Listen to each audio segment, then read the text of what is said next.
Mithun, please pick up the phone. Mithun, please pick up the phone. Mithun, please pick up the phone. Mithun, please pick up the phone.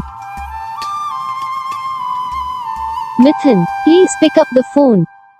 Channel को subscribe करो, comment करके बताओ आपको ये video कैसा लगा, कौन सा पार्ट है जो आपको इस वीडियो में अच्छा लगा या फिर कौन सा पार्ट है जो आपको इस वीडियो में अच्छा नहीं लगा। अगर आपको रिंगटोन पसंद आई या फिर आप भी ऐसा कौन सा रिंगटोन बनवाना चाहते हो तो आप हमें कमेंट कर सकते हो। हम आपके लिए रिंगटोन बना के चैनल पर अपलोड कर देंगे, आप वहाँ से इसे जल्दी डाउनलोड भी कर सकते हो।